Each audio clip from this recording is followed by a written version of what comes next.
Good afternoon. In today's session, we have to study about the characteristics of DC shunt motor. In previous session, we have studied about the DC motor, DC generator.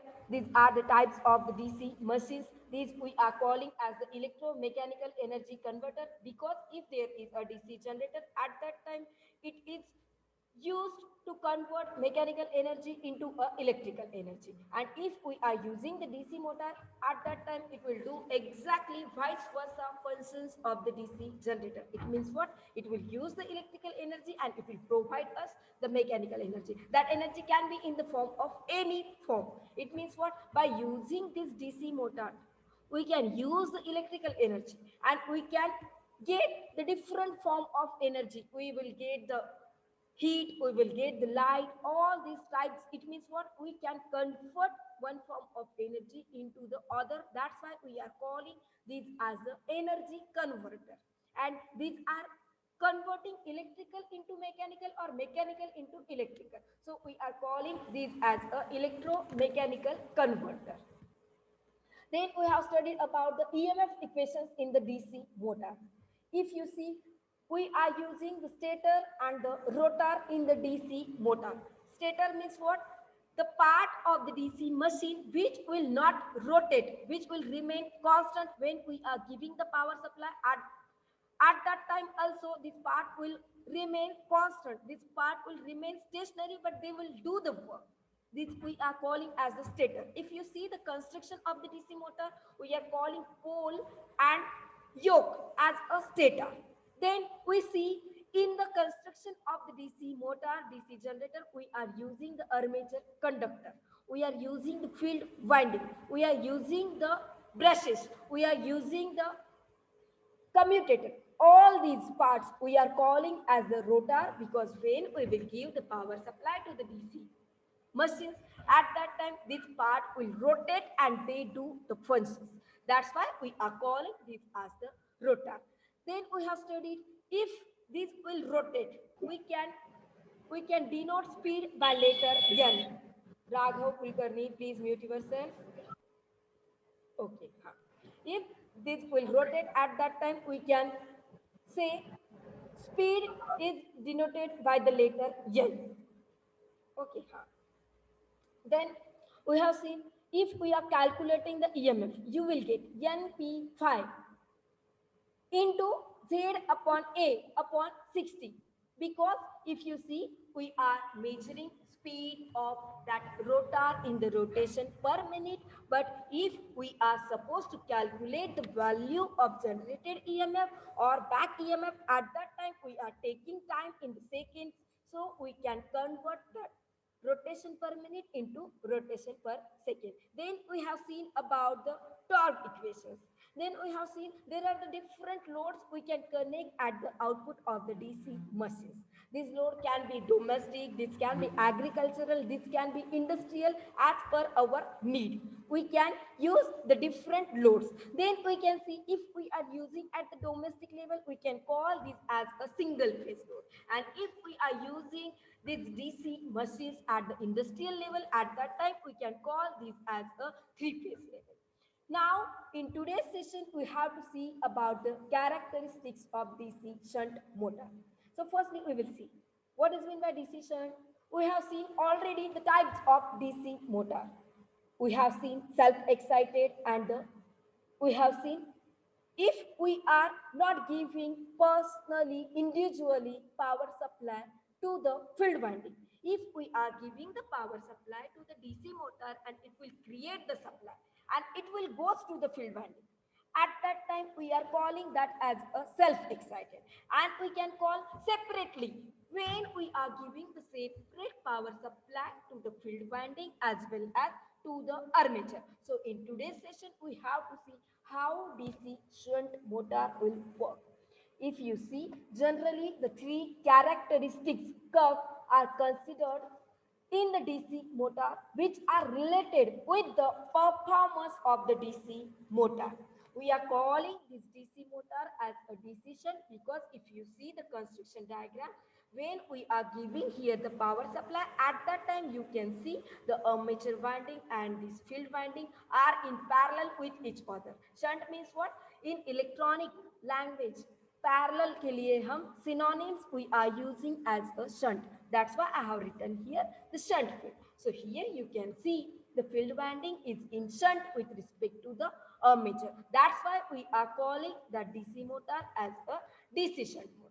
So when we will give the power supply, at that time some amount of current will go to the armature and some will go to the shunt winding. So we are calling that current as a total current. When we will give the power supply, at that time that current will be divided. How it will be divided? Some part will go to the armature. We are calling this machine as a motor. That's why I have written here EB. And if if you are supposed to explain about characteristics of DC generator, at that time your diagram will remain same. Only what is the difference? ये EB की जगह क्या रहेगा? EG. Because in DC motor, back EMF we will get. Why? Because that EMF will be in opposite direction with the supply voltage. And when we are using the DC generator, at that time EMF created EMF will be in the same direction with respect to the supply voltage. So what will be the difference? Only EB की जगह EG रहेगा. So what we are saying, when we are giving the power supply, at that time total current will be divided into armature current and the field current. I have given here IF for the field. Madiwala, please mute yourself. Okay. I think my 5 minutes will go only to tell you about the mute and unmute. Just wait for me. Okay.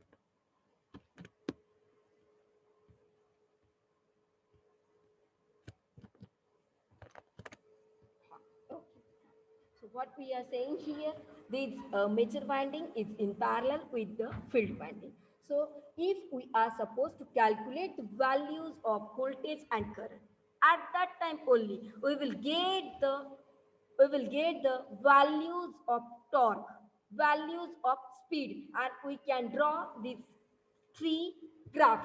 Because what we are saying, when we are supposed to study about the characteristics of DC shunt motor, at that time we will require three characteristics curves, three characteristics graph. Which graph we will require? We will require torque versus armature current. So it means what? We are supposed to calculate the armature current. ये shunt current है. This is the current flowing through the field winding. We are supposed to find the equation for IA. Then we are supposed to study about the speed versus armature current. We are supposed to draw the curve of speed versus torque. So here, if we are having the DC shunt motor, at that time, if we are applying KVL to get the equations for voltage and current. So KVL means what? If we are having any loop, if we are having any closed loop, at that time the potential drop across each and every element, if we are calculated and we are taking the summation of that potential drop, at that time it will become zero. KVL states that algebraic summation of potential drop across each and every element between closed loop will be zero. So if we are applying KVL, you can see this is the open loop. So we cannot apply here KVL. But if you see this, the armature and shunt field winding, these are connected parallel with each other. So we can apply here KVL. If we are applying here KVL, you can see if two or more than elements are connected in parallel, at that time voltage will remain constant across each and every element. So if you are trying to find the equations for voltage according to the Ohm's law, you will get here voltage equal to IR because V equal to IR. Here if you see impedance is RSH Actually, if you see, this is the field winding. It means what? Here we are using the inductor. Winding के लिए हम क्या use करते हैं? Inductor. But when we are supposed to calculate the equations, to derive the equations for voltage and current, at that time we will be needed the impedance. That's why I am calling RSH as a impedance. So if we are supposed to calculate the value for voltage across this field winding, that will be according to Ohm's law. You will get I into R. Here if you see that current we can call as the field current or we can call shunt current. That's why I have written here ISH into RSH. Now you can rearrange that equation if you are rearranging in the form of ISH, because you will be needed the armature current. For that, you will be needed the shunt current. So we can rewrite this equation in the form of ISH. You will get ISH equal to V upon RSH. If you are giving it equation 1, I have written the terms which these are derived for. You guys are aware about this. So you can see the value of voltage which we are giving and that value of impedance, these are constant.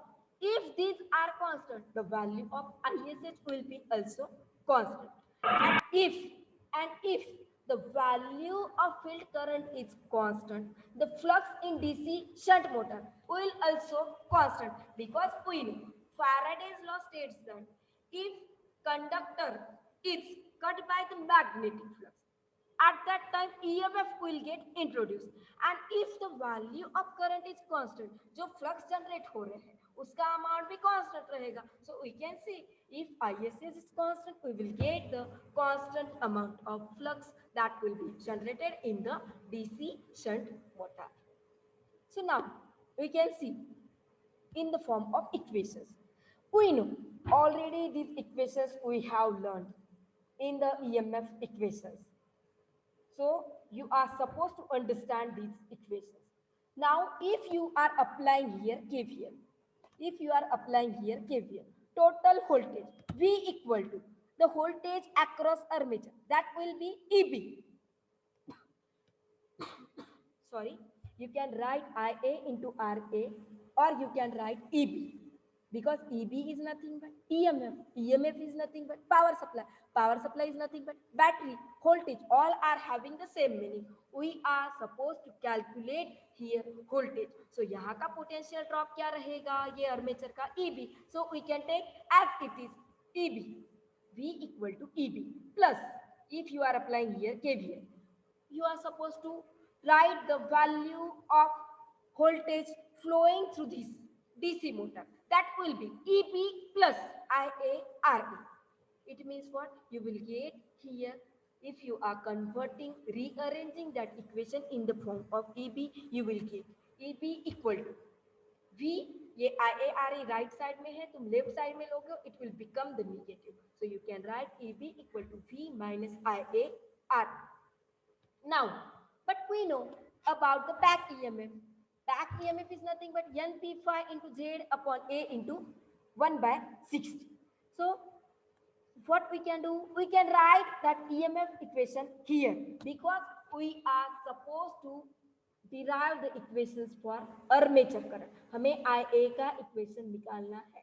That's why what we are doing. Firstly, if you are trying to find the value of potential drop, value of voltage for the armature winding, you will get the DC motor में EMF जो generate होता है, we are calling that as a back EMF. And when we are giving the power supply, at that time, if there is a resistance, some amount of current will flow. So we can take as a potential drop equal to VA equal to IARA. So I can write here V equal to EB plus IARA.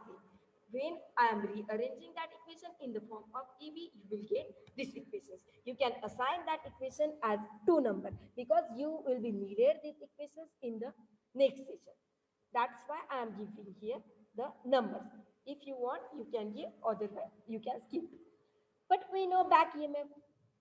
So if you see, we can assign P upon 60 into Z upon A. as a constant term K. If you are assigning, you can write again EB equal to, I am writing in the short form. That's why I am assigning P upon 60 into Z by A. Already these equations we have studied in the torque equation. Torque में भी हम क्या करते थे?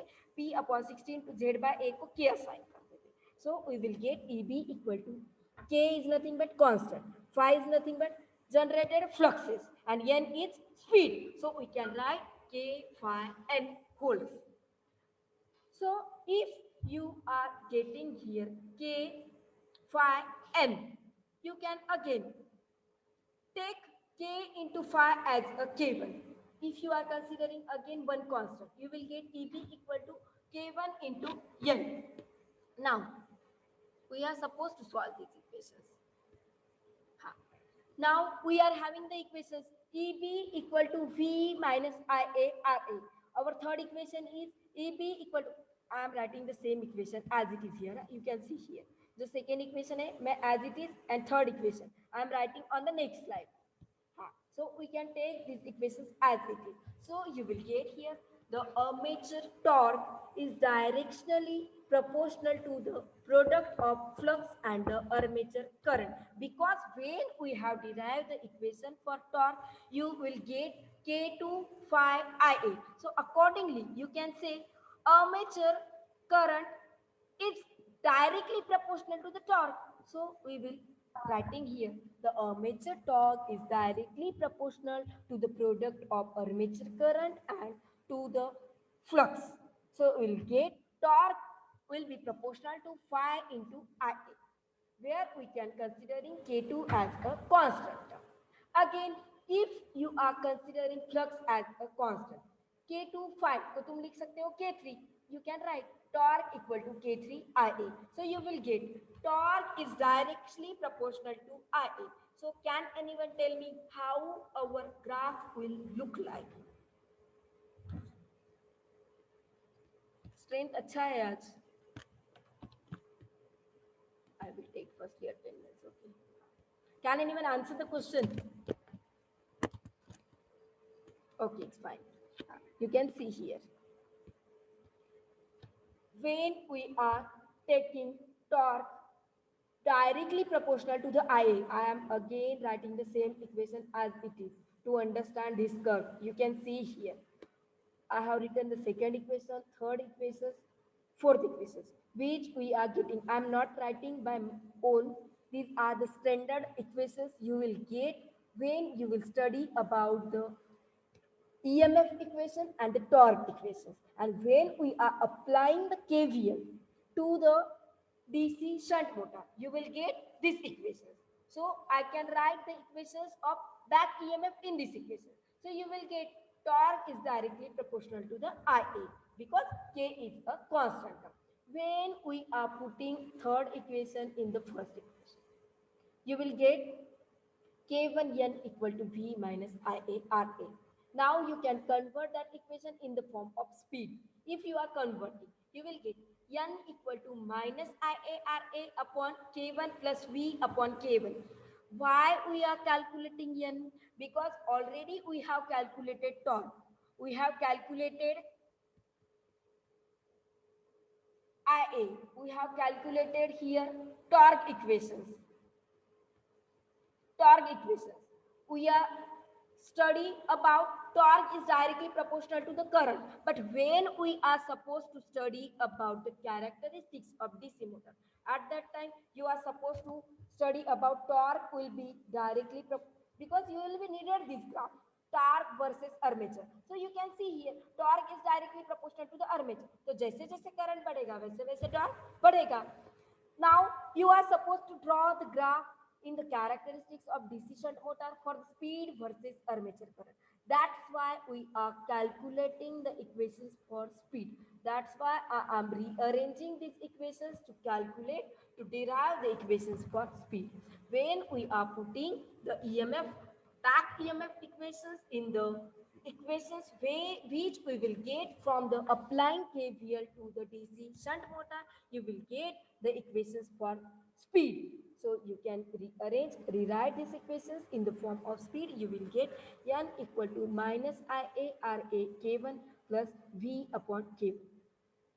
If you see these equations in the form of mx plus c, and what we are saying mx plus 6 in the mathematics, you guys in the second standard, second year, na? So do you aware about y equal to mx plus c? Because in maths there will be the equations of straight lines, in which if you will get the equations of line as mx plus c, that is nothing but it is the slope of straight line. So you can rearrange that equation in the form of y equal to mx plus c. So here y is nothing but your n.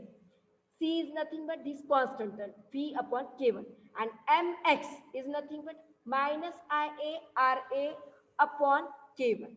So you will get this equation is nothing but the slope. So if you are trying to draw the graph for speed versus current, you can give here current on x-axis, and if you are giving the speed on the y-axis, you will get the curve like this. You can see here the value of speed is negatively proportional with respect to the current. That's why you can see here the value of speed when you are increasing the current at that time, the speed value is going to decrease. And if we are not having any load at that time, your speed will be maximum. So you can say that speed as a no load speed. And if there is a speed, sorry, there is a load at that time, that maximum speed will goes to decrease with increase in current, and we are calling that maximum current as a rated current. So this is the characteristics of DC shunt motor for the speed versus current. If you see, we are supposed to calculate speed versus current. I have drawn the same graph and I have written here explanation how speed will be related with the armature current. If you see the characteristics of the DC shunt motor, it will look like a straight line because you are getting that equation in the form of slope. So it is a straight line with intercept on the speed axis, that will be equal to V upon K1, called no load. We are calling that as a no load because you can take here equation as,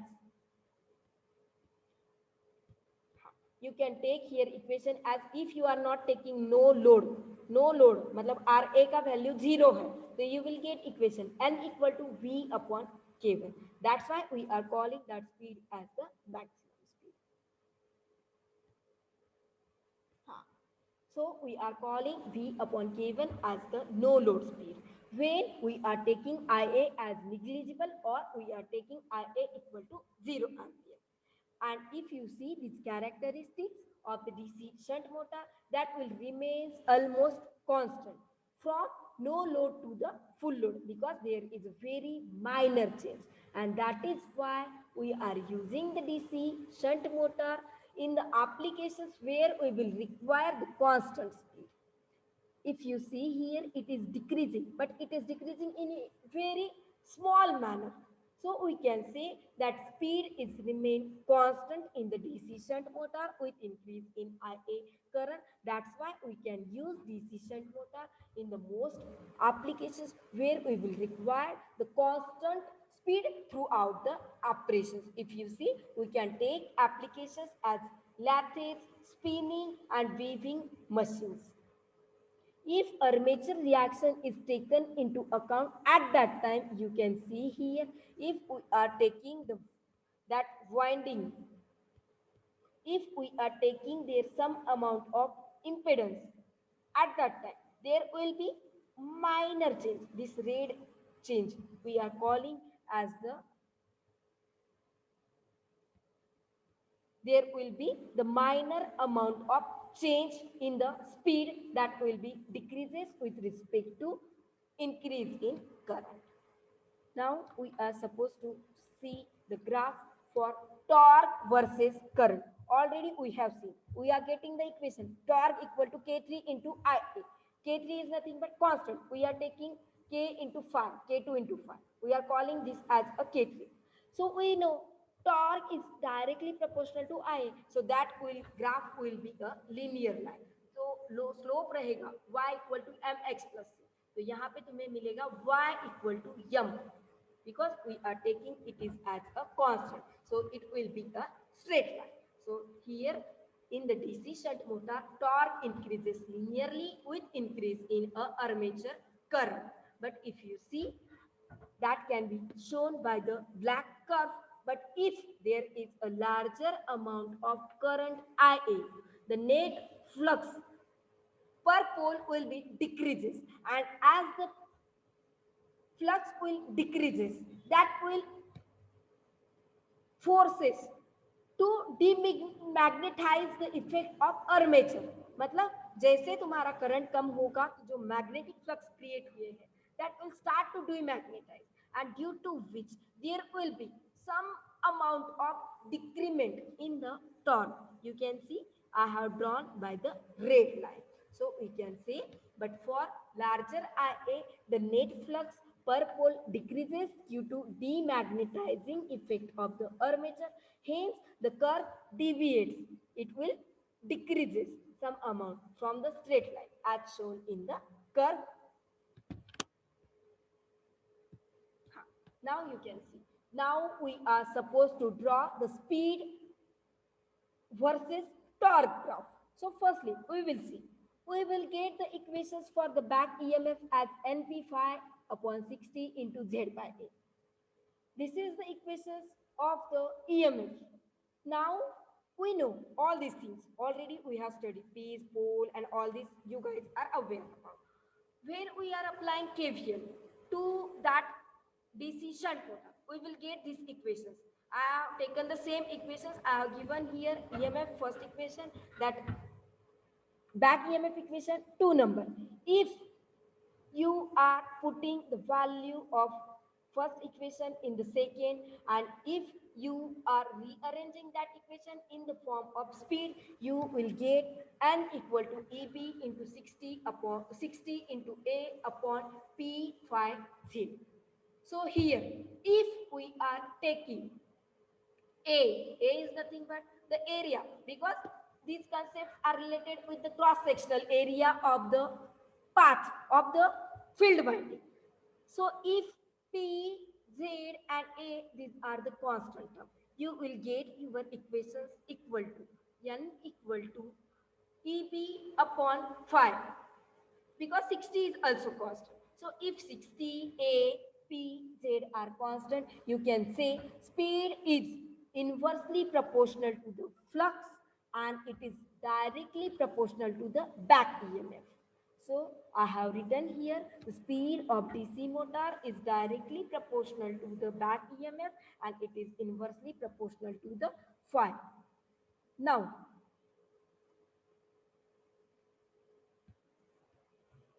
I have written the same equations here. I have written the second and the fourth equations which we will get. If you are putting the second equation in the fourth equation, you will get n will be directly proportional to EB का क्या है V minus IA upon phi. So here you can say the above equation shows that speed depends upon the supply voltage, armature current, armature resistance and the flux that are generated in the field winding.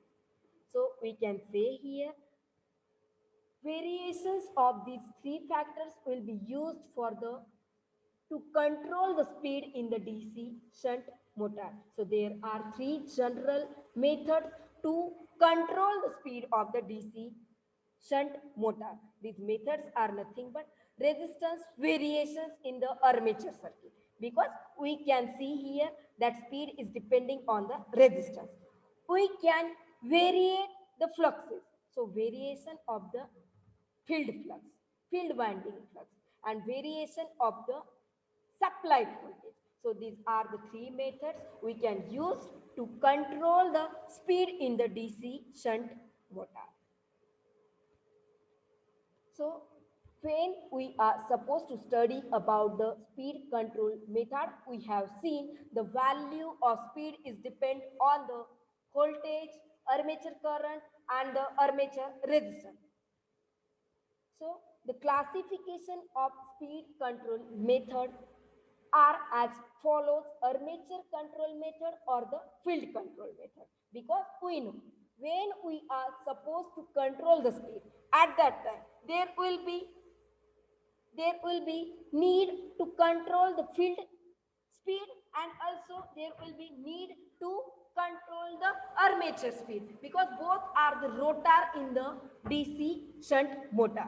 So if we are talking about the armature control, again it is divided into two types, because here we have seen it is depending on armature current and the armature resistance. So we can say there is a armature resistance control method, there is a armature voltage control method. And if we are supposed to study about the field control method, we can say we can variate the field flux to control the field controlled speed of the field control DC shunt motor. So these are the types to control the speed of the DC shunt motor. We can see remaining syllabus in the next session. Now I am taking your attendance. If anyone is facing any issue, you can ask. Because nahi hoga wo consider. Okay.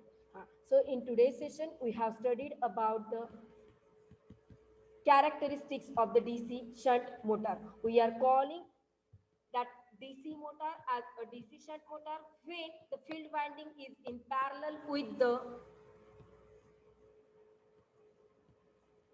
DC motor is in parallel with the field winding. At that time, we are calling that motor as the DC shunt motor.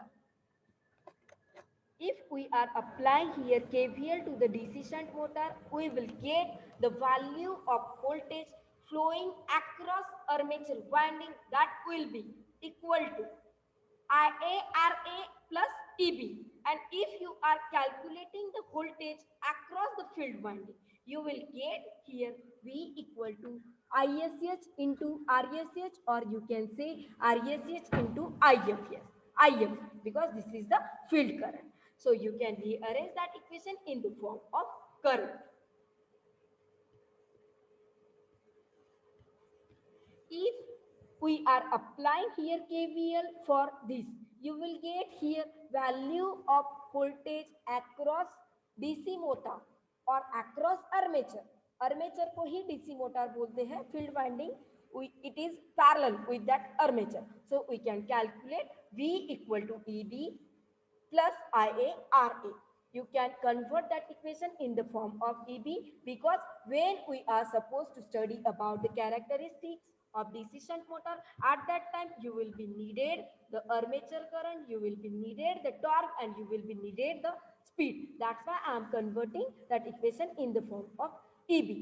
So if you are taking P into Z upon 60A as a constant term, you will get Eb equal to K into N. We are talking this as a K as a constant term. And if you are taking again K into phi as a K1, you will get equations Eb equal to K1 into N. Now you are supposed to study about the speed. Firstly, we can see if we are calculating the equations for voltage across DC motor, you will get equations Eb equal to V minus IaRa. You are getting the equations Eb equal to K1N. So we know torque is directly proportional to the flux, and it is directly proportional to the armature current. So you can see here the graph for the torque and armature current will be linearly proportional. It means what? If current will increase, torque will also increases. So here you can again take K2 phi as a constant term, and you can assign this as a K3. It depends on you how you are assigning. You are taking K3, K2 or only K. You can take only directly K at last also. So you can say here torque, in which torque is directly proportional to the product of flux and armature current. So if you draw the graph, torque will be directly proportional to the armature. Now we are supposed to calculate the speed. So if you are supposed to calculate speed, you can convert your EMF equation, back EMF equation in the form of speed. If you are putting your second equation in the third equations, you will get that equation in the form of armature current, because you are supposed to draw the graph of speed with respect to armature. That's why मैंने ये EMF के equation को armature current के equation में लिखा है. If you are rearranging that equations, you will get the equation in the form of speed and in the form of armature current. So here you can see the value of speed is almost constant with increase in current. That's why we can use DC shunt motor in lots of applications where we will need the constant speed. If you see the graph of torque versus armature current, it will be linearly proportional. It will be linearly proportional. But if you see practically, it is somewhat bit deviates, because if you see for larger armature current, the net flux will decreases due to demagnetizing effect of the armature. If you are writing that equation in the form of speed and the flux, you will get here, if you are taking A, P, phi, Z are constant, you can see speed is directly proportional with the back EMF and it is inversely proportional with your generated flux. Here we have finished about the characteristics of the DC shunt motor. If anyone is facing any issue, you can ask me. Otherwise, you guys can leave now. Taken already your attendance. Okay. Thank you.